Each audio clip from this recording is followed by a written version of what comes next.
In this series, I've looked at how theatre was first invented in ancient Athens and at how it played a vital part in the lives of the ancient Greeks. I've also seen how it grew in scale and popularity, spreading throughout the Greek world and beyond. But in this episode, I want to look at what happened to theatre when the Romans arrived, and when the era of Greek dominance and independence drew to a close. It's a story that is symbolised by a building that was constructed in Athens in the 2nd century AD, and which still looks proudly over the modern city.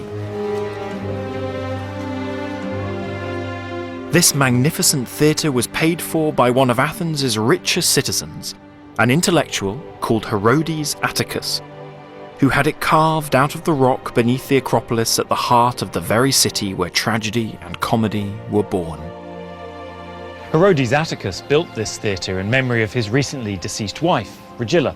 It's not a bad way to say, I miss you. But although Herodes was Greek and we're in Greece, this is not your typical Greek theatre. And that's because it was built when the Romans controlled Greece. And that Roman influence is very discernible in the way the 28-metre high solid stone backdrop walls meet absolutely with the seating on either side. A very Roman conception of theatre, not a Greek one. And as a result, this theatre is the perfect symbol for what happened when the Romans took over Greece. They adopted Greek art, architecture and culture, and in doing so preserved the legacy of Greek theatre for us today, but they also adapted Greek theatre for their own very Roman ends. And the ways in which that process of adoption and adaptation took place give us a fascinating window into one of the most dynamic and monumental periods of ancient history, as the Romans turned the Mediterranean Sea into Mare Nostrum, their lake. In this episode, I want to look at the vital part played by the Romans in the preservation of Greek drama and in the history of theatre. And I want to explore how this famous empire provides one of the crucial connections between our modern drama and the great plays of ancient Greece.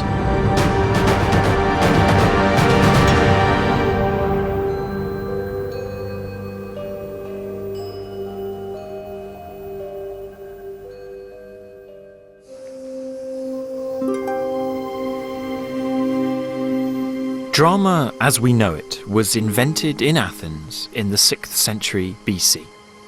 At the very same time, Athens created the world's first democracy, one man, one vote, and the two came together in an explosive mixture. Year after year in the Theatre of Dionysus in Athens, the city put on tragic drama and comedy for an audience of citizens. Plays like Oedipus the King, The Persians, Antigone, and the Bacchae told savage stories of murder, violence, and incest drawn from myth and legend, while comedies like Birds and Lysistrata mocked daily life in Athens through bawdy humour, absurd fantasy, and political satire. All of these plays were more than just stories. They unlocked issues of justice and loyalty, war and peace, vengeance and compassion, all issues the audience had to think about as active citizens in a democracy. For a century, theatre and democracy had helped to bring Athens to a peak of political and cultural dominance. But after 400 BC, defeat in war destroyed the city's power and independence. Democracy slowly gave way to autocratic kings like Alexander the Great. But despite this, theatre continued to prosper, spreading far and wide across the Greek world and throughout the empire built by Alexander. I'm on my way to a remote valley in Epirus in northwestern Greece to look at the part theatre played in this bigger, more autocratic world. For the classical Greeks, this was a harsh and inhospitable place at the northwestern frontiers of the Greek world. Thucydides went as far as to say that the people from here were barbarians. And yet at the same time, Aristotle claimed that the Hellenes, the Greeks, originated from this part of the world. In many ways, it was that curious ambiguity that was this place's main attraction.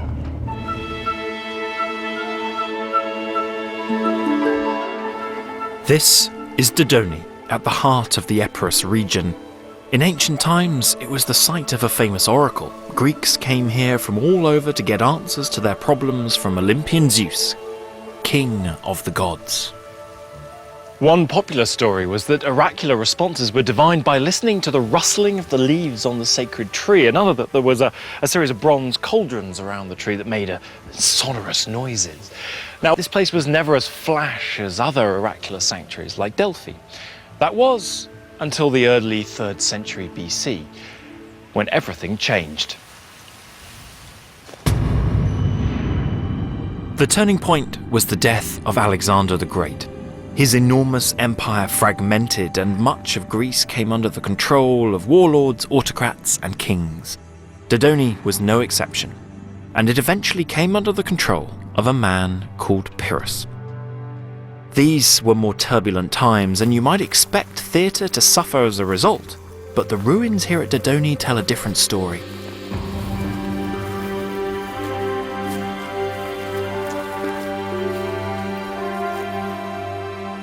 This spectacular theatre could hold at least 20,000 spectators. It was part of a huge building programme instigated by Pyrrhus and was the centrepiece of a grand new annual festival. Pyrrhus was a classic warlord from the time following that of Alexander the Great, to whom he was related. He was not a democrat, he was an autocrat, the kind of guy who had his co-ruler murdered. But in building here at Dodona this theatre and the athletic tracks and setting up the competitions and festivals, Pyrrhus gave a concrete centre, not only for the new alliance that brought Epirus together, but also a concrete demonstration of his own personal power. The very architecture of this theatre, its retaining walls, look like Hellenistic fortress towers. And by doing all this, Pyrrhus put Dodona, Epirus, and himself on the map as players in the wider Greek world. Rather than taking a back seat in the rivalries and conflicts that beset Greece, theatre had become a tool in these power struggles. It was a symbol of power and prestige. But the plays that would have been performed at Dodona and at other theatres throughout Greece were no longer the same democratically charged tragedies and satirical comedies with which theatre began. Instead, the stories that played out in these grand arenas were more down-to-earth affairs.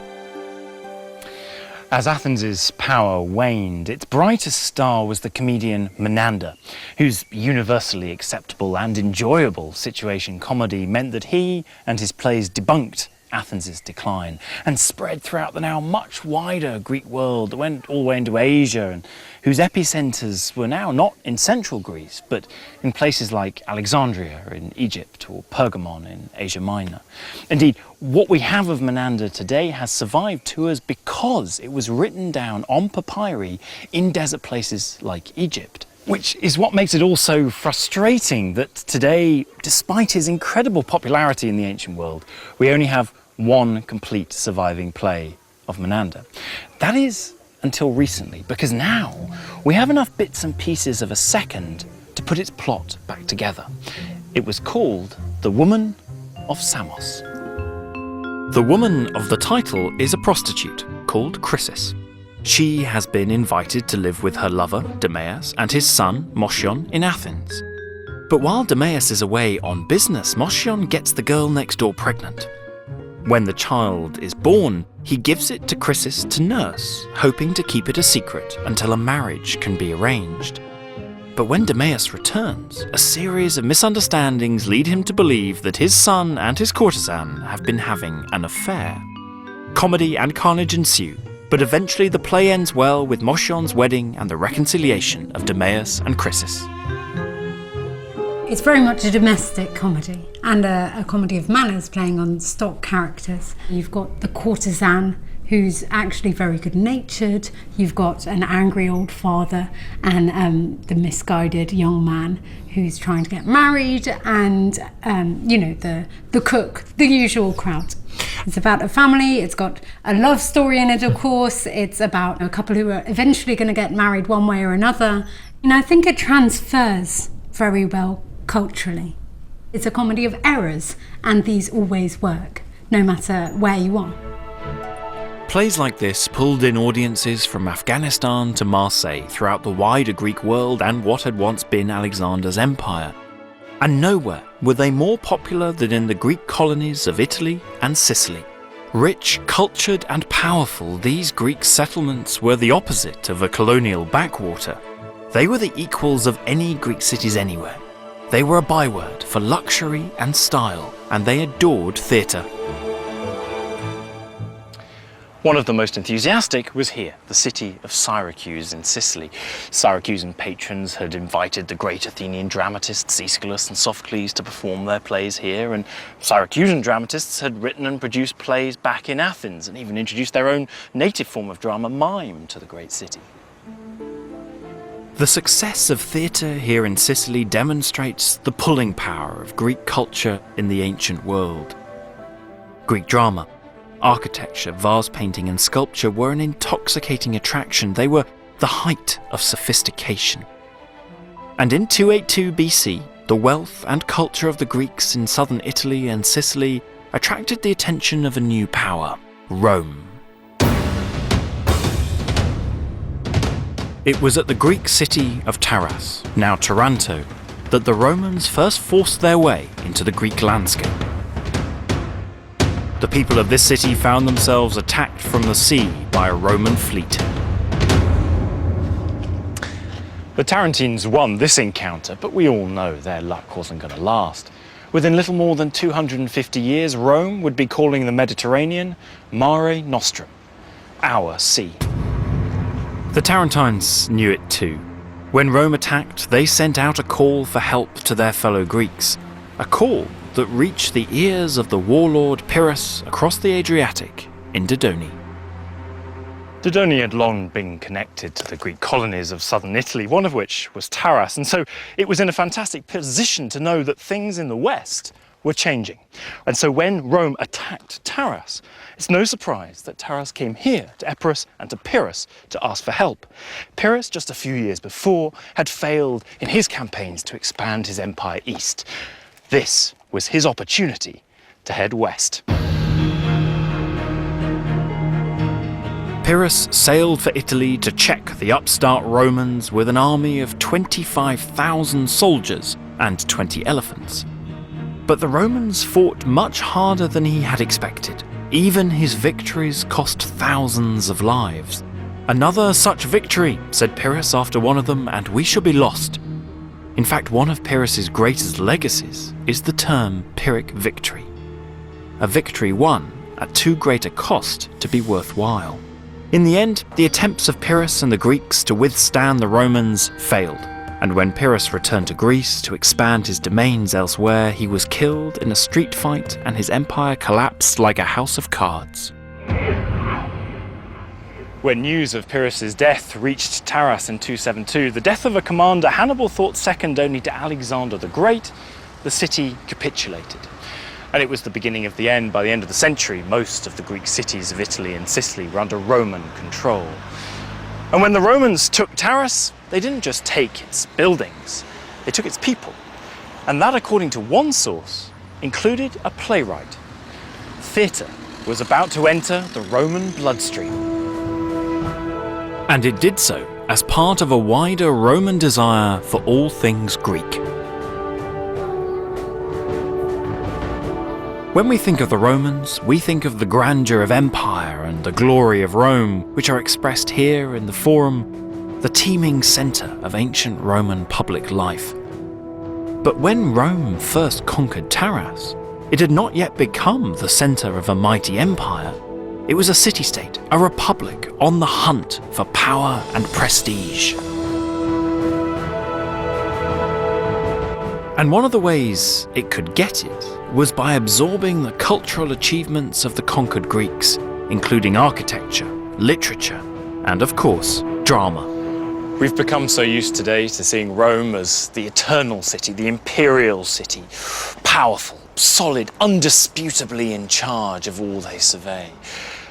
But of course, we first need to dial ourselves back to the very origins of this place, to when it was a pugnacious republican city dominated by rival clans fighting to gain that supremacy and that power. Not far from the Roman Forum, in the Lago Argentina, 20 feet below the city streets of modern Rome, you can see how this upstart Roman Republic worked, and how it responded when it brushed up against the Greeks, the cultural champions of the ancient world. Today, when we look around Rome, we're seeing mostly imperial Rome, we're seeing, the Eternal City. How would you sum up to someone what it was like to be in Rome during the Republican era? If you can imagine a large mafia which doesn't use violence between the rival clans and is also the state, and also has a clientelistic relationship like the mafia with the people low down. That sense of the power of the individual families, their competitiveness, their sense of personal honour, the ease of front, and the vast amount of fixing and the money that comes out of it. I think those things are all something that would strike a Greek visitor. For these Romans, the conquest of the Greek cities in Italy made Rome a city that mattered, and incorporating aspects of Greek culture was a great way to show it. Are there elements of the Greek world and of Greek architectural styles and art that we can see within Roman building as well? Yes, things that aren't here anymore, the cult statues, things like that were very Greek. The orders, the Corinthian order, Doric order, Ionic order, but also if we can see over there, I don't know, they understand that Greek temples have to glint. Right. They understand that they're made of white marble. You can see this local brown, rather crumbly stone, the tufa. They understand that doesn't look like Greek temples. If you look on the columns over there, just the remains, the white stuff, that's stucco. It looks rather like large amounts of chewing gum. But actually it's stucco, which is meant to clad this brown tufo stone. And when you polish it, it shines. It's got little bits of ground up mica and marble in it. And so it gives that effect that you would see if you went to Greece or Sicily and saw a full-on marble temple. So are these the Romans trying to compete with the extraordinary examples of Greek architecture, or is it to sort of show that they have somehow taken over the mantle and incorporated them and are better than? I mean, is it... I think initially it's competition. I think they opened their eyes to what can be done, what should be done. You want a proper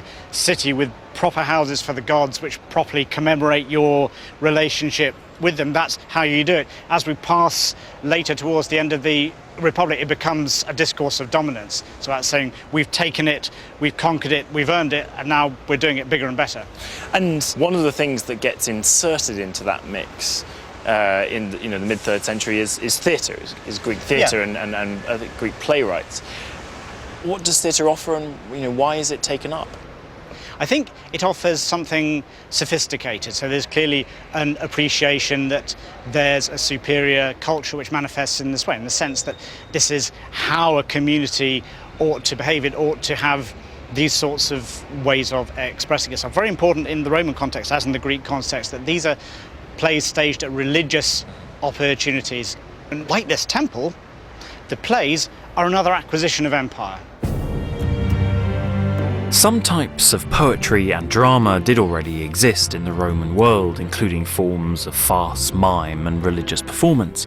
But soon after the capture of Taras, the Romans started staging plays. These plays were put on at religious festivals and relied heavily on Greek stories and the Greek style. The man who wrote them was called Lucius Livius Andronicus. Sadly, only fragments and titles of his work survive, but they paint an intriguing picture. Livius Andronicus was not a Roman, but probably a Greek, potentially a slave, and according to some sources, from the Greek city of Taras, the very city that the Romans had captured in battle. And yet, some of the greatest writers in Roman history call him the father of Latin literature. He began, it was said, by translating Greek texts into Latin for use in schools, and his own tragedies had the names Achilles, Ajax, the Trojan horse. And as the Roman poet Horace put it 2 centuries later, captured Greece, captured her uncouth conqueror, and brought the arts to rustic Latium. But it was never going to be such a straightforward story of Roman indebtedness to Greece. Livius Andronicus marks the very beginning of Roman engagement with Greece and Greek literature. And the key thing is that his plays are in Latin. Unlike other Mediterranean communities, the Romans didn't just import Greek theatre whole. They adapted elements of Greek drama, but they created their own new plays from scratch in Latin. Sadly, very little of what was written has survived, and what has is comedy. The first author whose plays survive to us in full is an ex-stagehand from Umbria called Plautus. Now, all his comedies are based on the Greek model, that of Menander. In 1968, a papyrus was found with a play of Menander on one side and a play of Plautus directly opposite. And all of Plautus's plays are set in Greece, usually in Athens, and there's lots of Greek borrowings into the Latin, but all of this is not because Plautus thought the Greeks and Greece were wonderful. It's because he thought they were funny. Plautus's comedy is full of ridicule for Greece. His plays are lewd and bawdy, and comedies like The Ghost show stupid Greek citizens being outwitted by their scheming slaves. In Plautus's play, The Ghost, Philolaches is a no-good son who's having fun while his dad is away and their slave Tranio is helping out. But when the dad suddenly returns, Philolaches panics and it's up to Tranio to save the day. With his father out of town, Philolaches does what any young man would do and throws a house party. He has also borrowed money to free his favourite slave girl. The drinking is in full flow when his father returns, but Tranio moves fast. He locks the revellers in the house and tells Philolaches' father that the house is haunted. Through his quick thinking, he buys enough time for the revellers to escape and for the money Philolaches owes to be repaid. Now, that's a pretty similar plot to Menander's Woman of Samos, for example. Somebody leaves, things happen in their absence, and chaos ensues when they return. But what's different here is that it's now the Greeks who are the fools. It's the slave who saves the day. Plautus has completely turned the tables about who has the last laugh. The fact that the Romans were watching plays about Greeks and were laughing at Greeks has given scholars an interesting insight into both the ambitions and boundaries of Roman society. You have a situation where you have ostensibly Greek characters living in Athens, expressing the ambition to Greek it up or live like Greeks. And one of the things that is reflecting is the Roman obsession with Greek luxury as a form of wish fulfillment. So it reflects the way that also that Roman society is becoming more Greek and more luxurious. This is an idealized form of Hellenism. And it's also in some ways a very comic form of Hellenism that is about as Greek as, say, the version of Germany and France in Allo Allo is either French or German. But it's interesting, isn't it, what Greeks are not in Roman comedies. So Greeks are not sort of dynamic, macho, sort of heroic figures, are they? They're generally sort of foppish, aristocratic, sort of rather clueless figures. And there is obviously more general freedom allowed to the poet in the characterization if they're dealing with Greek characters, and you can have relationships that you don't have in Rome. You can have slaves doing things that would not be allowed in Rome. One of the things about comedy is set in ancient Athens, Aristophanes, is that it pokes very bitter, very pointed fun at Athenians sitting in the audience. Could the Romans laugh at themselves in the same way that we understand the Greeks to have been laughing at themselves? You do get references to Romans in Roman comedy. So, for example, there's a line where a character is said to be smellier than a group of Roman rowers. So, yeah, I mean, you do get this mockery of Romans, but it's always displaced into the mouths of non-Romans, mocking Romans for being barbarians. And as the Romans took over the domestic form of comedy, there is no direct political jokes as we have in Greek old comedy, where politicians are more or less directly named and portrayed. One of Plautus's great contemporaries and predecessors, Naevius, actually ended up getting banged up in prison under a libel law. Right. Specifically for having made jokes at the family of the Metelli. And therefore the type of humour about families or individuals that Aristophanes was able to indulge in is very much impossible for a comic writer such as Plautus. Mocking political leaders on the stage had been fine in Athens because it was a way of keeping the democracy in check.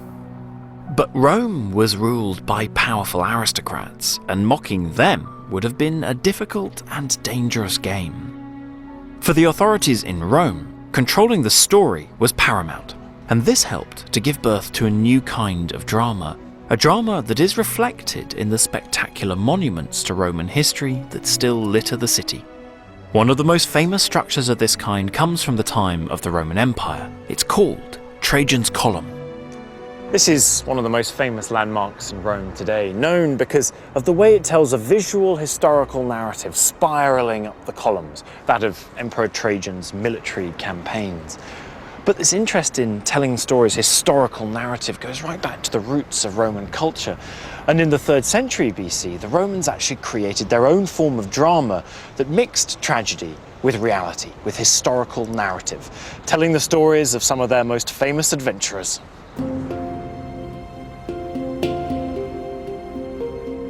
The Romans had adapted tragedy into what would become a new theatrical genre, the history play. And one such play commemorated a man who played an important role in the subjugation of Greece. In the 2nd century BC, the Romans set about conquering the Greek mainland, and in 168 BC, Lucius Aemilius Paulus won an epic victory.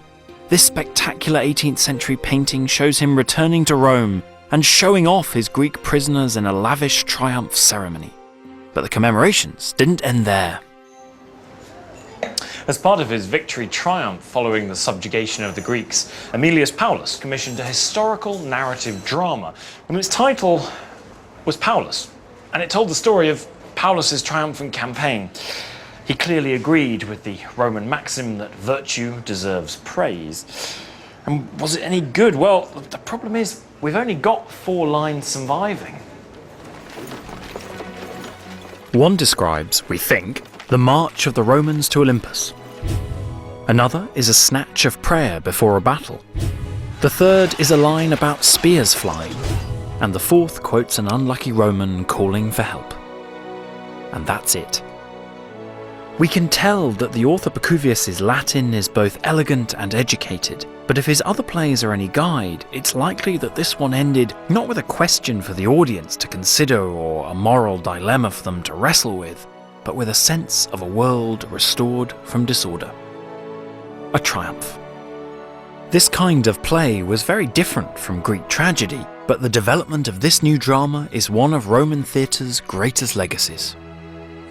Part of the problem in Greece, in Athens, when they're experimenting with tragedy at the beginning of the 5th century, is that actually these history plays can be a bit too close to the bone. So there's an example of a playwright who actually gets fined because of doing a tragedy on recent history and getting it wrong. He makes the audience feel terrible about how they didn't help out their allies, and they don't like it. So they fine it, and that play is never performed again. With the Romans, I think there's something slightly different going on with it.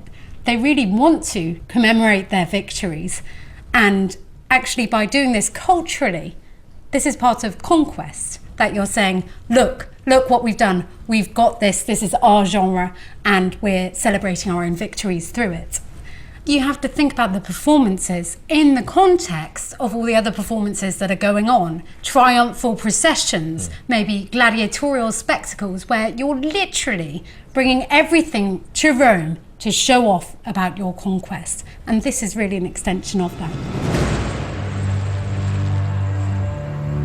By 150 BC, Roman theatre had come of age in the service of Rome's governing elite. It had its own political dynamic and purpose. And it included writers who have entered the canon of Western literature. Writers like Plautus, and even more so, Terence.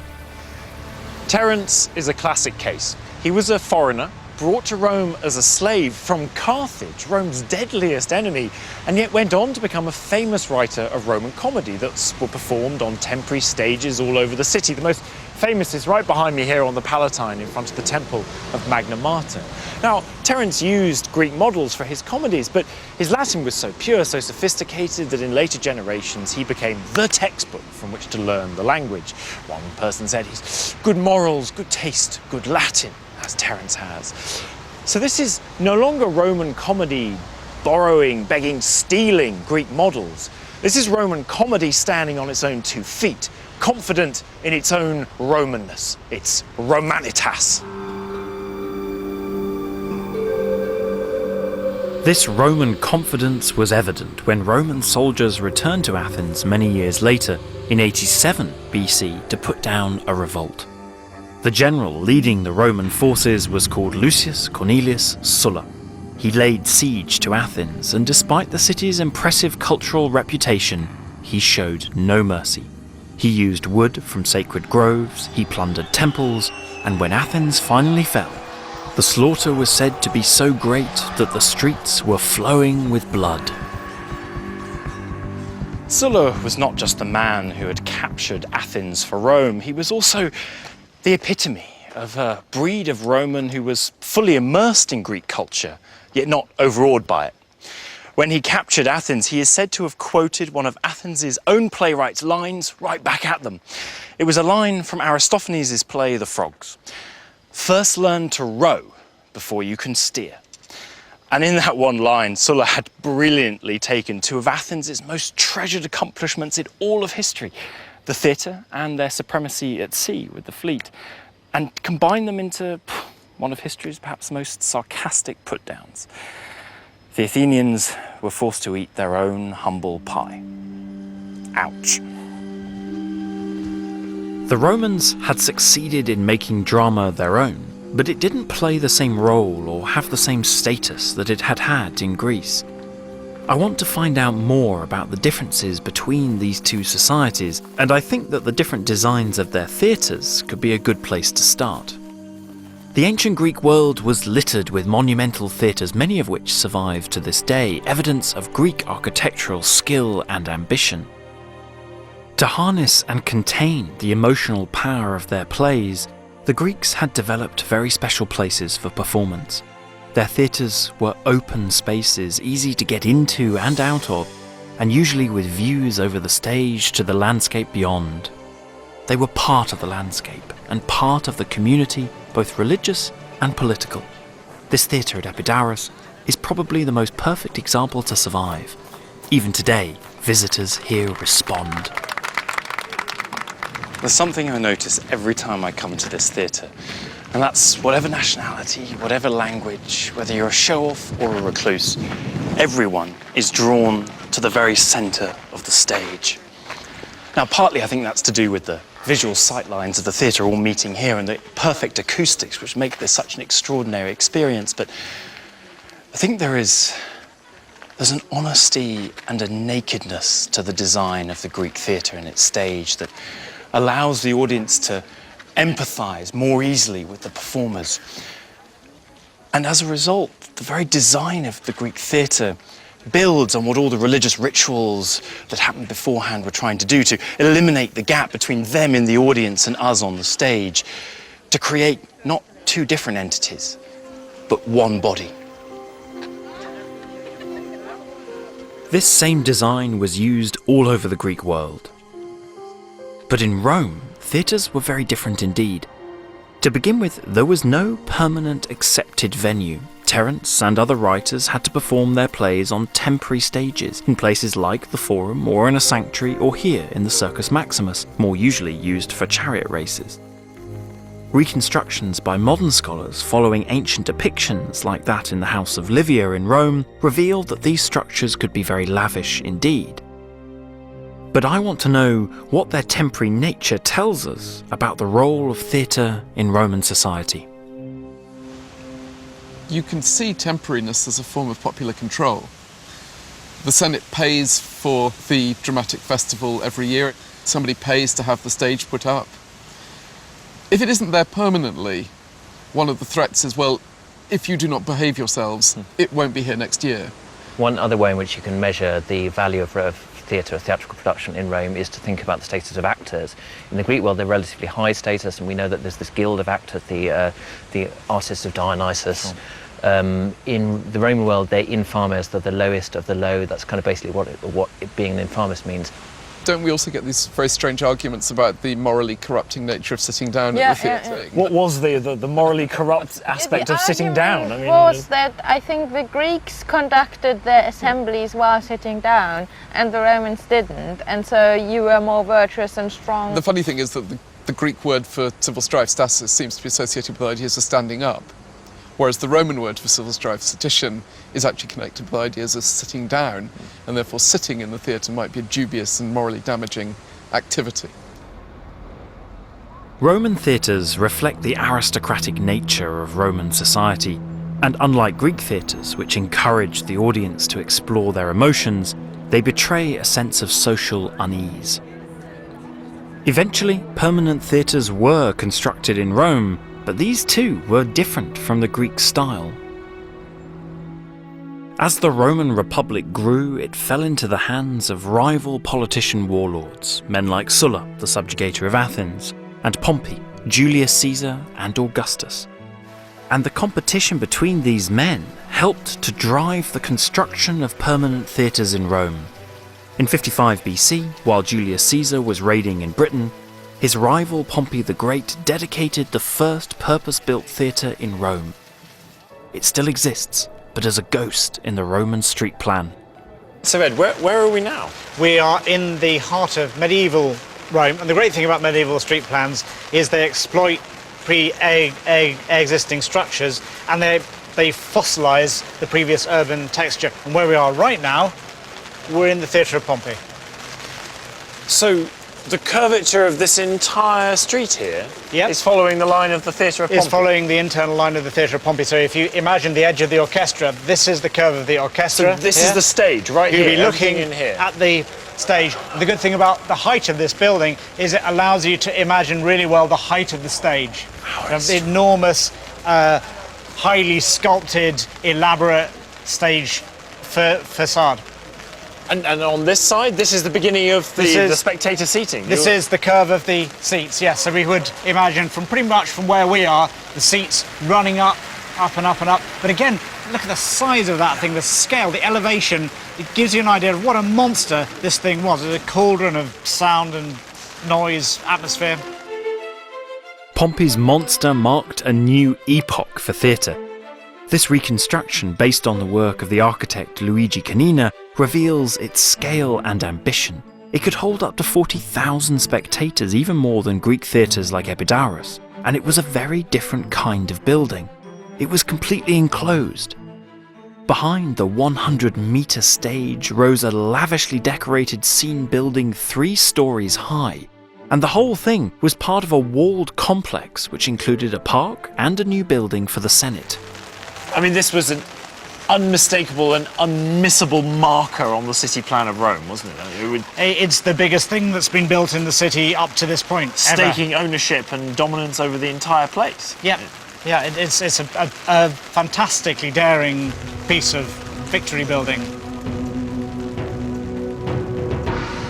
This kind of theatre design reflected the hierarchical nature of the Roman world, a world that soon went from being a republic to being an empire. This theatre, the Theatre of Marcellus, was built by an emperor, the Emperor Augustus. It's a structure that still evokes a sense of power, order, and control. Where you had once enjoyed theatre in a public open space, this was a permanently enclosed building.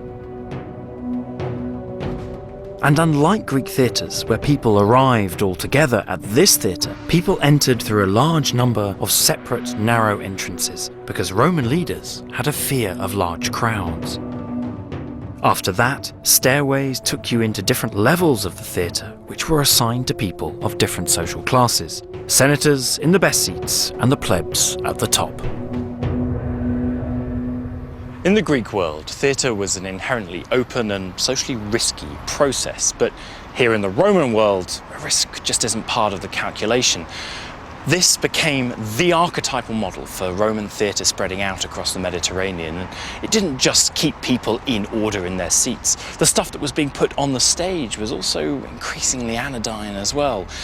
And at the end of the day, that was all due to the man who was responsible for pretty much everything we can see here, the Emperor Augustus, and his plan for peace and harmony.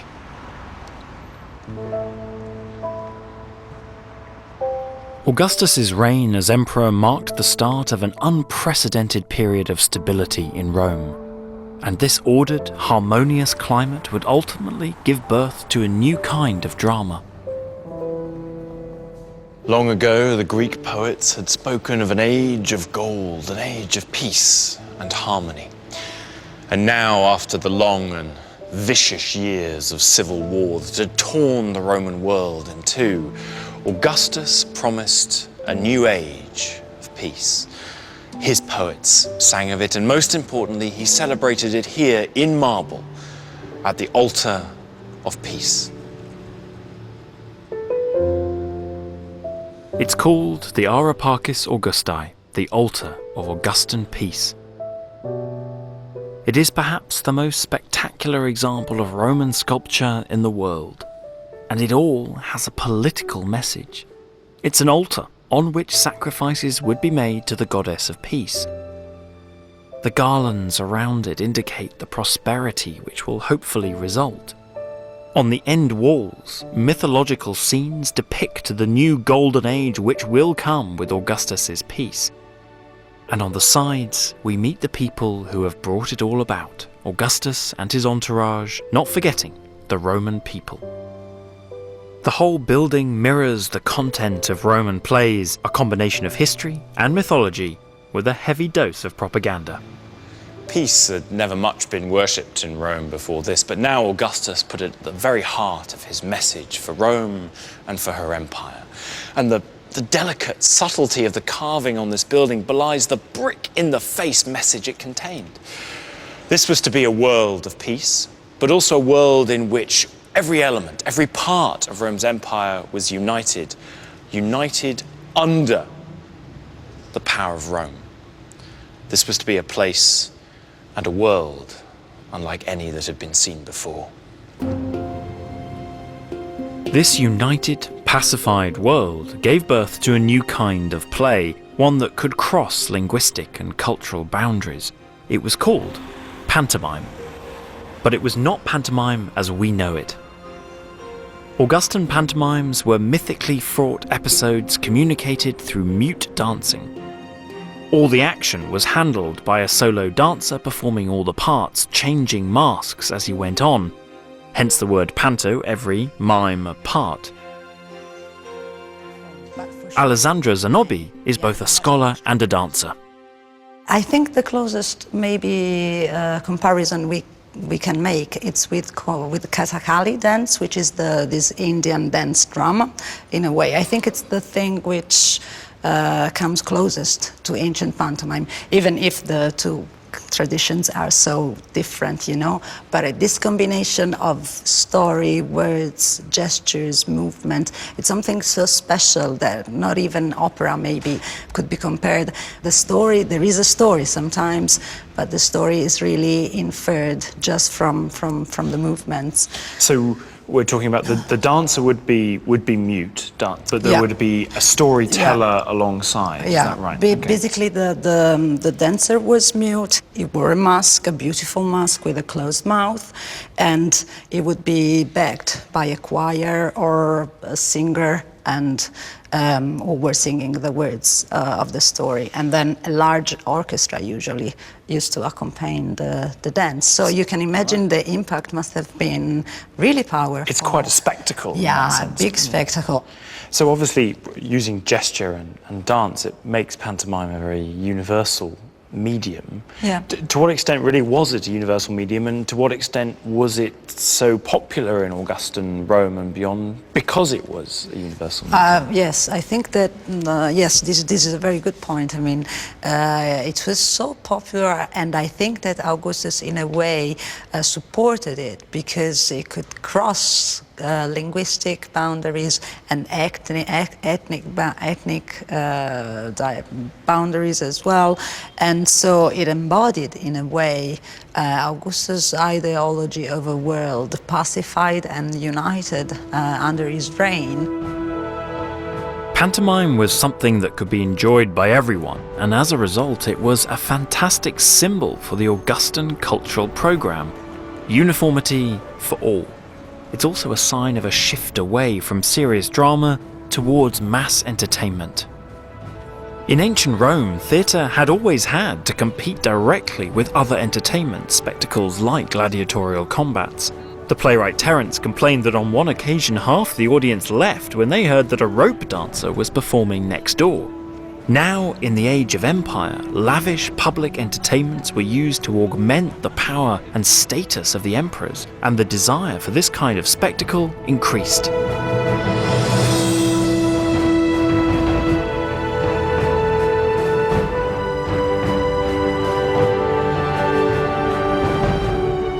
Over time, new amphitheatres like the Colosseum would not only dwarf even Pompey's great theatre, but would also be dedicated to real, not stage, violence, bloodily performed before audiences of up to 50,000 at a time. With spectacles like this to see, performances of plays would dwindle and drama would become more of a writer's medium. But not before Latin drama had one last hurrah in the reign of the Emperor Nero.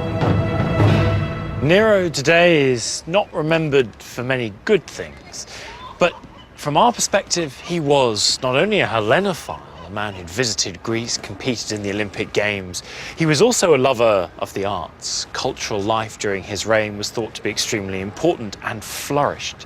Indeed, it's Nero's time that sees one of the last real flowerings of Latin literature.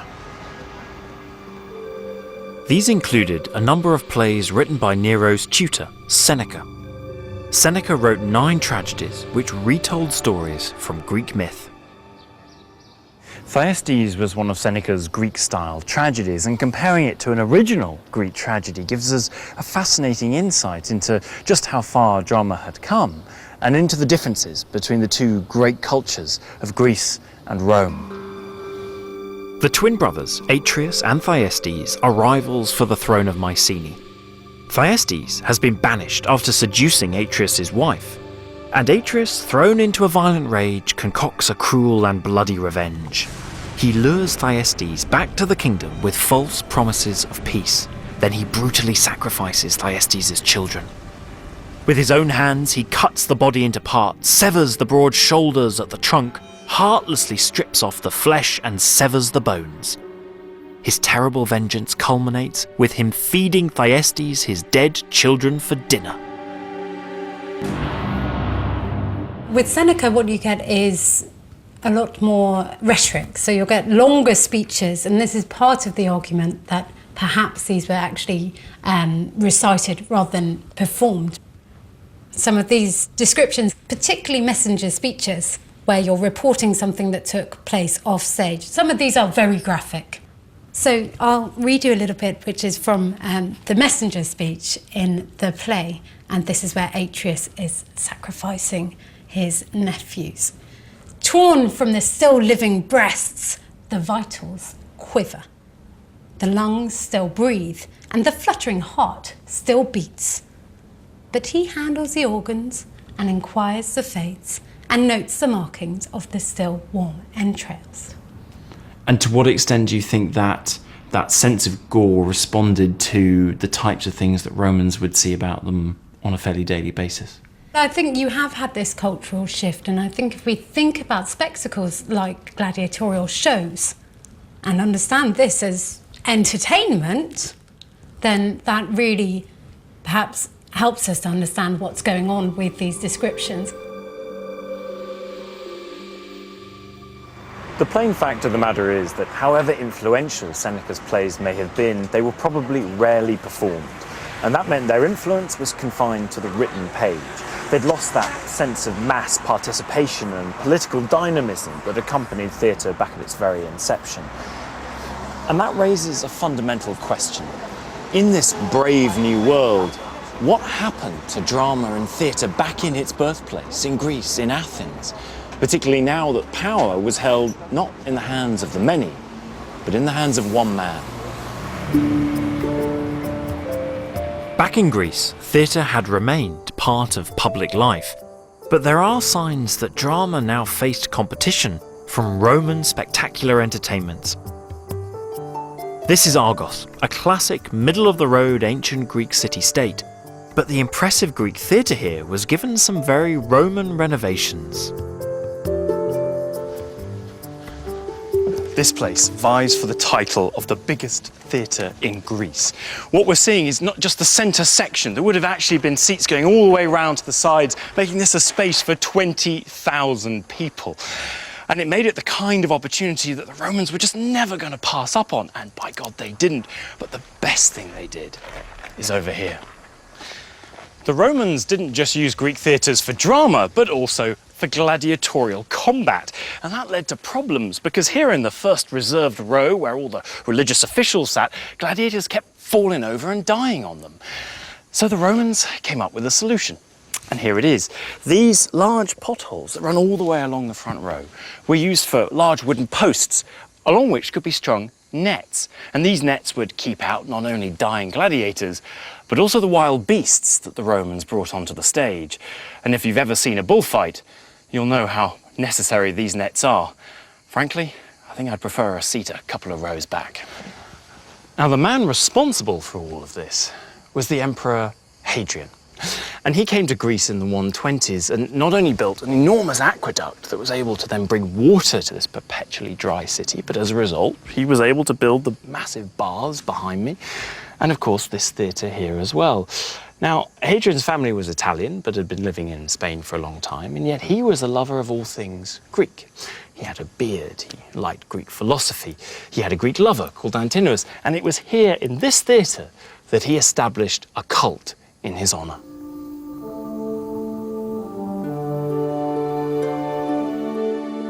Today, we remember Hadrian for the Great Wall that he constructed in Britain, but it's his classical enthusiasm that is his greatest legacy. And nowhere benefited more than Athens, the city which had given birth to theatre half a millennium before. Hadrian's aim was to restore Athens to what he saw as its ancient cultural glory. He even managed to finish their gigantic temple of Olympian Zeus started nearly 600 years before. Hadrian pulled out all the stops for Athens. That went from building temples like this to intervening in the olive oil trade to laying down the water pipe system that Athens in part still depends on today. Not for nothing was Hadrian given the title Graeculus, the Greekling. Hadrian also made improvements to the Theatre of Dionysus. Whereas his predecessors had staged gladiator fights in the theatre, building a wall in front of the seats to separate the action from the spectators, Hadrian attempted to reinforce its dramatic origins by adding an elegant frieze to the stage building. A little later, a new theatre was constructed by the tutor of Hadrian's children, Herodes Atticus.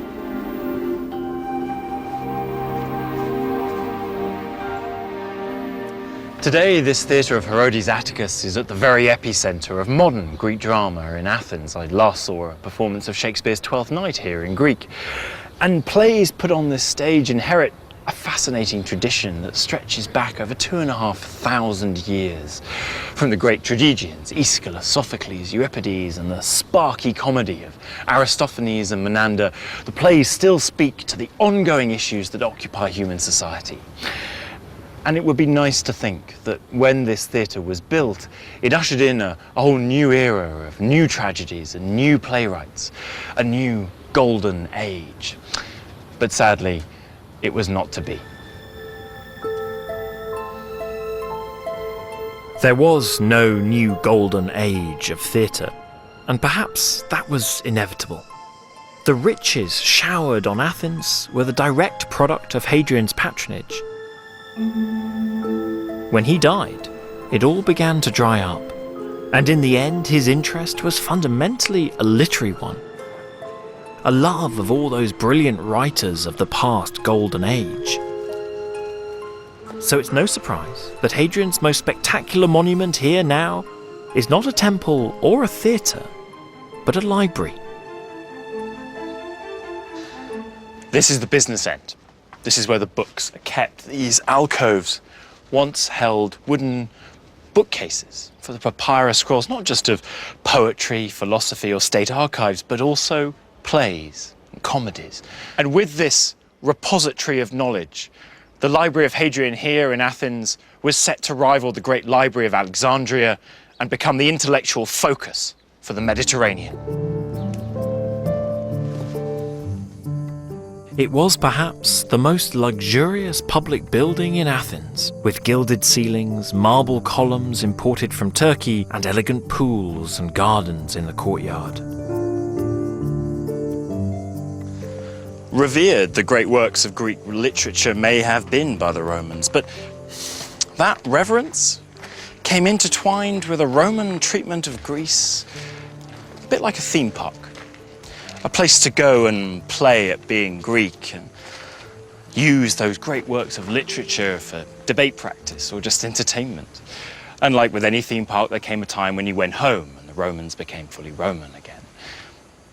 And yet, it was because of that curious mix of reverence, make-believe, and a little bit of tackiness that the tragedies and comedies of ancient Greece survive for us today.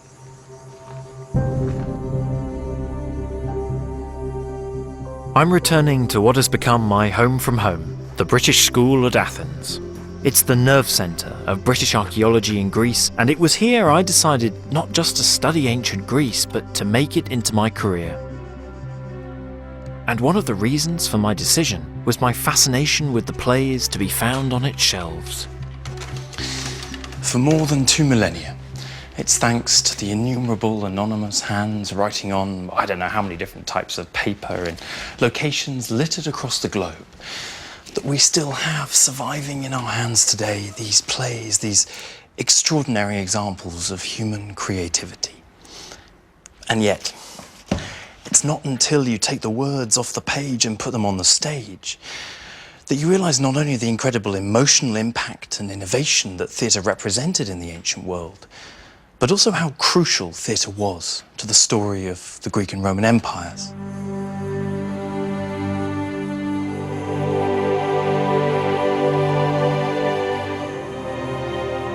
Ancient Greek drama began as an astonishing innovation in a revolutionary world. It guided and shaped democracy in Athens and became extraordinarily popular throughout the Greek world and beyond. And when the Romans arrived, Greek theatre wasn't lost.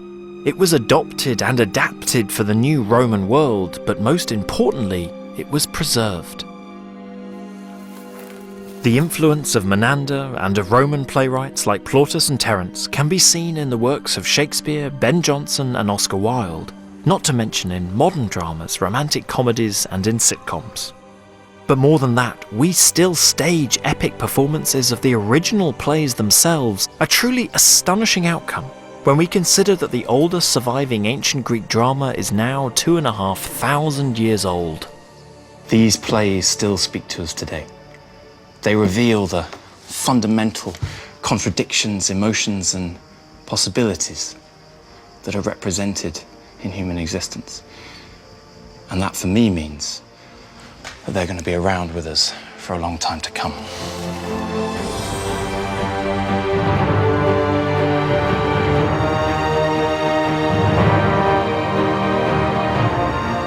Join the Open University as we explore the connections between Greek theatre and modern-day democracy. Go to bbc.co.uk/ancient Greece and follow the links to the Open University's free learning website.